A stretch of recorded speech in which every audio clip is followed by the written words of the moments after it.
Good morning, classmates, and especially to you, ma'am. Before we will start our topic today, let me introduce myself first. I'm Janet Zibudsal. My member are Hamida Madidis, Amir Samama, Jamera Nawal, Mojirin Alamada, Nasruddin Dangos, and Deng Kami. In this video, we will discuss the three lesson, which is the lesson 6, instructional planning cycle. The lesson 7 is instructional planning models for teacher English, and the lesson 8 is thematic approach to instructional planning. Hi everyone, let me introduce myself. I'm your future teachers, and for today video I'm going to discuss the lesson 6, which is the instructional planning cycles. So in this lesson we have the objectives. So first, identify the instructional planning cycle. Third is to explain how the planning cycle plays in the planning for instructions. And third is to explore implementation techniques and each stage of the cycle. So we have here a framework designed by Wigan and Maktai 2005. So from this framework, so first we have here the learning objectives, the assessment strategies, the instructional activities, and the reflection. So first we're gonna discuss about the learning objectives. So first is what is planning cycle? So planning cycle is a process of planning instructions, delivering instruction, assessing learning, and reflecting on teaching that continuously repeated. So instructional planning cycle class is include not only the planning what student will learn, but how they will learn it. Planning should include both short-term goals and long-term goals, and for students with expectationalities should address the goals on their individualized educational program. Okay, so first we're gonna discuss is the learning objectives. So at this stage, the teachers is compared to ask what should I teach my learners. This can be skills, knowledge, or values found in the curriculum develop the curriculum document. So in this first method, which is the objectives, so we have here the three types of objectives that we need to attain in our learners. So first is the cognitive, the psychomotor, and the affective. So this first method is describe what learners should know or be able to do what end of the lesson that they couldn't do before. Also should clearly define and expected outcomes of the lesson. So next is the assessment strategies. So after the teachers decide on the objectives, he or she now needs to identify how can the learners demonstrate their understanding and or achievement of the learning objectives. So these methods teachers use to evaluate their student, the progress, and the plan, the content, and their courses. Teachers perform the assessment regularly to determine the next step in this lesson. So the third is the instructional activities. At this stage, the teachers now begins to think about how to teach his or her learners. Here, the teachers will be able will be used in the classroom. So this method are small routine segment of instructions that specify how the teach and student will participate and how will interact with materials and content. So the last but not the least is the reflections. So this method, after the implementation of the instructional plan, the teachers and reflect about his or her teaching. The teachers reviews what has happened at the implementation of the plan. So this method is give us information about the class to which an object belong, and also the method of the class that can be executed by using the objectives. Object. And that's for all. Thank you. Instructional problems. So, determine the specific goals and identify the instructional issues and could raise. So, the second is learner characteristics. So, identify the traits and the characteristic of the learners should be taken into consideration in the planning process. The third is task analysis. So the task analysis make sure content clear and analyze the purpose task components in the relation in the goals purpose of the course. So the fourth is instructional objectives. So define the instructional objectives and the desired learning outcomes. So the fifth is content sequencing. So ensure the instructional content are structured sequentially and logically. So the sixth is instructional strategies. So instructional strategies design instructional strategies such as way individual learners will be able to learn to content attain the learning outcomes. So seven is designing the message. So plan the instructional message in the appropriate model of the delivery. So it is instructional delivery. Develop of the necessary instruments in order of efficiency achieve instructional goals and objectives. So the last is evaluation instrument. Design and development of the appropriate and summative assessment and determine whether the instructional goals or objective were attained. So that's the 9 CHEM design models. Instructional problems, learner characteristics, task analysis, instructional objective, content sequencing, instructional strategies, designing the message and instructional delivery, and the last is evaluation instruments. As a future teacher, in what ways could like the instructional planning cycle help you in planning instructions? So as a future teacher, instructional planning is important for teacher with proper intention, and the teacher can lay the topic clearly and will reach where the teacher wants to meet the student. Preparation is really important in the platform of academy. One cannot show up unprepared in a class. What are the other considerations that could be incorporated in the instructional planning cycle? How could you improve on the process? So, this is my diagram.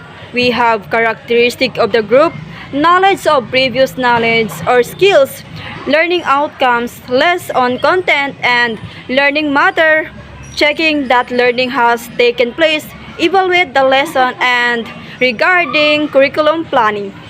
The first we will have is characteristic of the group. So who are they and what is their age group, sex, background, and abilities? Knowledge of your group will help you to prepare learning materials that are appropriate and appeal their needs. The second is knowledge of previous knowledge or skills. This will help you pitch the lesson content at the right level and add new knowledge to what they already know. Learning outcomes. You will need to set out what you expect your student to achieve from the lesson. This may appear in the line with written and stated learning objectives. So depending on the abilities of the group, may need to set different levels of expected outcomes. So lesson content and learning materials. Teaching and learning activities must be planned around the length of the lesson, the topic title, and amount of the content to be covered. Sequencing of the content should be grid to enable the learning process. So the next is the checking that learning has taken place. It may be useful to set an informal test at the end of the lesson or the beginning of the next one to obtain feedback about the learned. The next is regarding curriculum planning. The participants who are best placed but curriculum planning are stakeholders and interested external parties, local business people for who the curriculum is being planned. Teachers should have a large representation along with education managers within the institution. I learned that you must always take into consideration the requirements needed for the children to pass the grade, but along with that, you must also remember not all the children is in the same way. I realized that instructional planning cycle is very important to our people so that we can learn the important details for it. I think there is a needed to be focused to study about this because it is important for us to learn. Good morning and assalamualaikum. My name is Hamida Dimadides.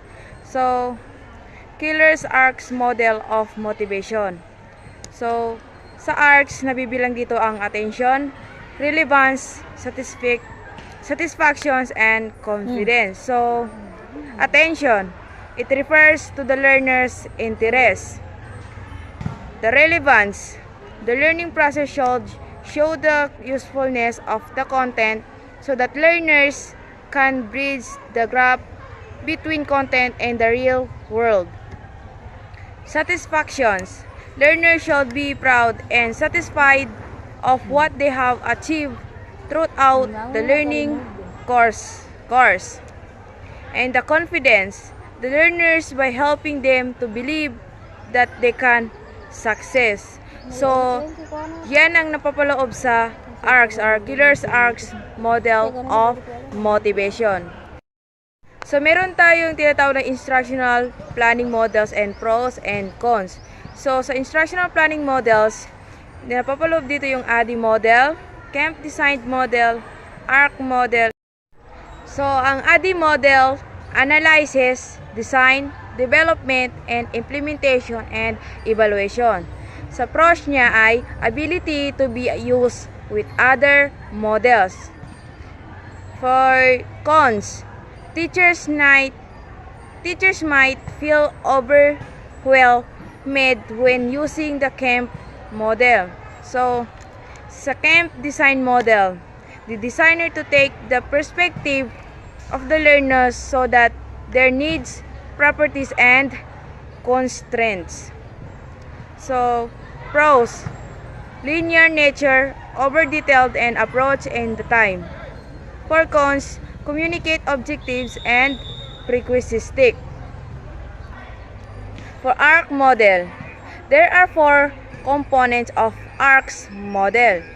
So, sa ARCS models, pros, assessments are created and implemented. For ARCS model cons, students might use of all their energy at the beginning of the class and by time they lose interest. So, instructional planning models. Ability to be used with other models and assessments are create and implementation. Elements. Describe the relations of rodal variable and loads in the element. And the pros and cons, models are considered to be glamorous people who lead a glamorous life. So I learned that the learning relationship needs to be updated by training or learning to reflect the new information. And I realized that you become aware that fact or understand it. I think there is a need to developing yourself takes time and dedication, so that be kind too. And that's all. Thank you. I am Muhajir Indi Alamada. B8 303. So my topic is the lesson 8, which is the thematic approach to instructional planning. So in this lesson, you will able to identify the steps to implement thematic approach to planning and design an instructional plan using the thematic approach, and understand the value of the use of thematic approach to instructional plan. So in this previous lesson, we have been looking at the different elements of creating an instructional plan. You have looked into the instructional planning cycle and identified the elements of instructional planning model. So these ideas have Good morning, equipped. Assalamualaikum. My name is Nasruddin Dangos. This is my topic is about the story of the man with the coconut from the Philippines, folk roll by Mobile Cook Cool. The times based on the folk for first it possible on the way home he meet a boy. When he asks how long it should take to react the house, he must go to the house of the man for the buy of coconut. Explain why these times were chosen. There are times we are chosen because mostly we need to understand and get is the best learning to house it for the response for impact of the student. To the teacher, we need to assignment on how to understand of the student it good or not. Sharing your answer with your classmate. I heard my answer to your all because we need to do how much is important to us. No will how no thems that to use with is need to understand in situation of thems to my the story. Thank you. Good morning to each and everyone. So I am Denke Kamid, B.Ed 3, Block 303. So, challenging based on unlearning objectives, you have identified what activities and learning experiences could be conducted to attain them. What are the materials needed to implement these activities and learning experiences? So, provide student with access to a text, e.g. journal, article, blog. Multimedia presentations accompany the text with a number of questions which will help guide students. Focus as they engage with the text day questions. Could be provide for personal reflections. They could be addressed further in a suggestions, synchronous sessions online or on Compost.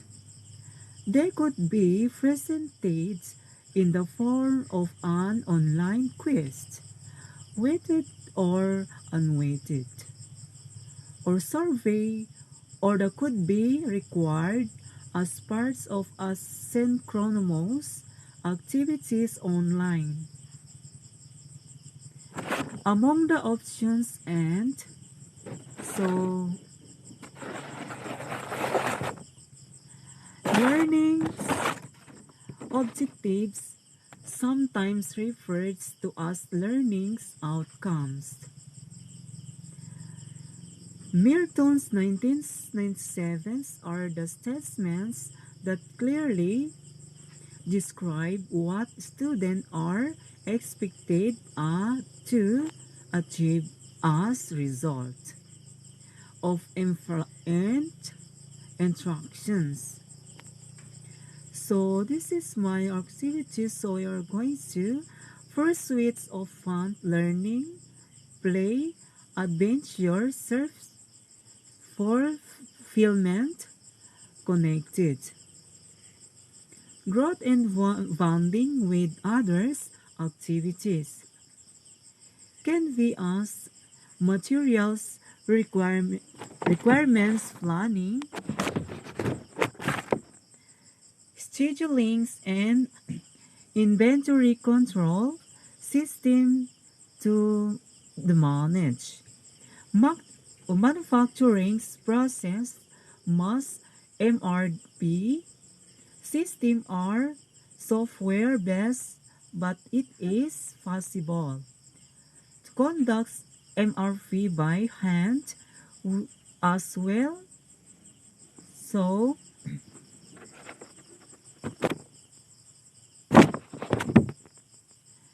harness with the ideas you have generated from the provide activities. Write one day the thematic case of Frost. You may refer to the grade 4, Dep 8 curriculum guides for guidelines. So, content standards describe the knowledge and skills that students should attain, often called the what of what students could know and be able to do. They indicated the ways of thinking, workings, communicating, reasoning and investigating important and enduring ideas accepts issues. Reasoning and investigating the important and enduring ideas concept.